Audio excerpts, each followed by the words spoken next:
ایک سوال ہے جو اس کا جواب میں دیتا ہوں، پھر آپ مجھ سے کہیں کہ جی آپ یہ بیان کیوں کرتے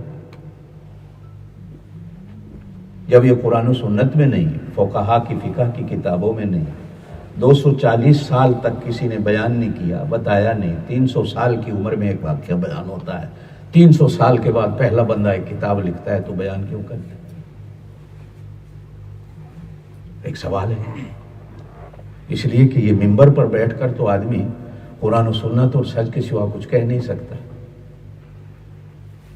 حالانکہ میں یہاں سے اتر جاؤں، وہاں جھوٹ بول لوں، یہ بھی بہت بڑا گناہ ہے، لیکن منبر پر بیٹھ کر اگر میں جھوٹ بیان کروں، یہ منبر تو اللہ اور اس کے رسول کا ہے، اور وہ دونوں سچے ہیں۔ کہو دونوں، اللہ بھی بڑا سچا اور اللہ کے پاک نبی صلی اللہ علیہ وسلم بھی، زور سے بولو، گمان تک نہیں کیا جا سکتا کہ نعوذ باللہ اللہ جھوٹ بول لیں یا اللہ کے پاک نبی صلی اللہ علیہ وسلم جھوٹ بولیں، نعوذ باللہ، نقل کفر نواز۔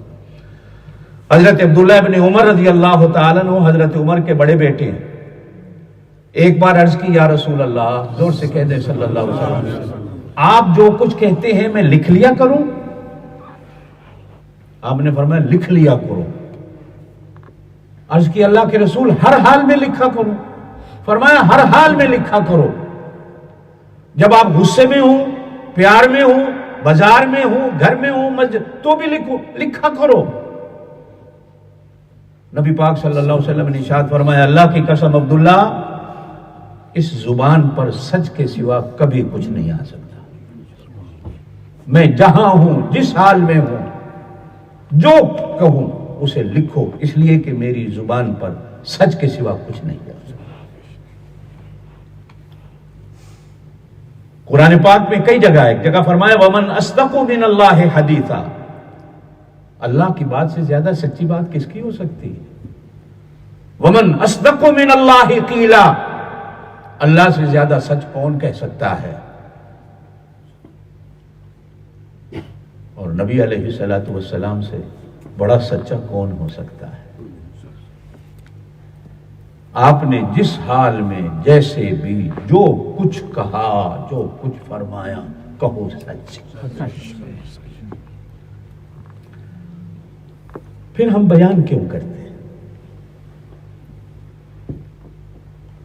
یہ واقعہ ایک ایسا ہے کہ پھول اور کانٹے چننے پڑتے، کانٹے زیادہ ہیں، اس واقعے میں جھوٹ زیادہ ہے، 90 سے 95% جھوٹ ہے۔ بیان کرنے والا صرف لوگوں کو رلانا چاہتا ہے۔ پھر ہم اسے مانتے کیوں ہیں، کہتے کیوں ہیں، بیان نہیں کرتے؟ اس لیے کہ شاہ ولی اللہ محدث دہلوی رحمۃ اللہ علیہ نے لکھا ہے، جو امام منبر پر بیٹھ کر کربلا کا واقعہ شہادت حسین بیان کرتا ہے، یہ جھوٹا ہے، اس لیے کہ اس واقعے میں جھوٹ زیادہ ہے، سچ کم ہے، تو منبر پر بیٹھ کر اس جھوٹ کو بیان نہ کرو۔ لیکن حضرت حسین کی شہادت ہوئی،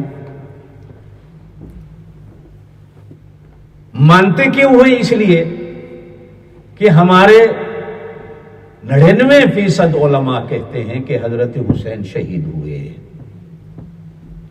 کیسے ہوئے، کیوں ہوئے، وہ ایک الگ چیز ہے، بس اتنا ہے کہ ہمارا حضرت حسین رضی اللہ تعالیٰ عنہ کی شہادت پر یقین ہے۔ بس اب میں اپنی بات پہ آتا ہوں۔ ایک ہیں صحابہ کرام، ایک ہیں اہل بیت، ایک ہیں صحابہ کرام اور ایک ہیں، زور سے کہو، کتنے صحابہ ایسے ہیں جو اہل بیت ہیں اور کتنے اہل بیت ہیں جو صحابہ ہیں؟ حضور صلی اللہ علیہ وسلم نے فرمایا کہ میرے اہل بیت کی مثال حضرت نوح علیہ السلام کی کشتی کی طرح ہے کہ جو اس کشتی میں سوار ہو گئے تھے وہ طوفان سے بچ گئے تھے۔ جس نے میری اہل بیت سے پیار کر لیا وہ جہنم کے طوفان سے بچ جائے گا۔ اور ادھر ارشاد فرمایا کہ میرے صحابہ آسمان کے ستاروں کی طرح ہیں، جس نے میرے کسی ایک صحابی کا بھی دامن پکڑ لیا وہ جنت میں جائے گا، اور پھر فرمایا کہ جس نے میرے کسی صحابی کو برا کہا اس پر اللہ کی لعنت ہوگی۔ ایک آدمی کا جنازہ لایا گیا نبی پاک صلی اللہ علیہ وسلم کے سامنے. جب آپ کو بتایا گیا کہ فلاں کا جنازہ ہے، حضور نے نہیں پڑھا، رحمت والے نبی نے انکار کر دیا، میں اس کا جنازہ نہیں پڑھاتا. عرض کیا گیا یا رسول اللہ کیوں نہیں پڑھاتے؟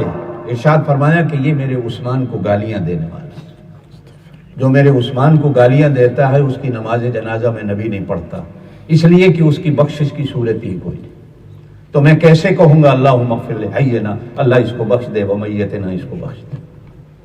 جو میرے عثمان کا دشمن ہے وہ میرا دشمن ہے.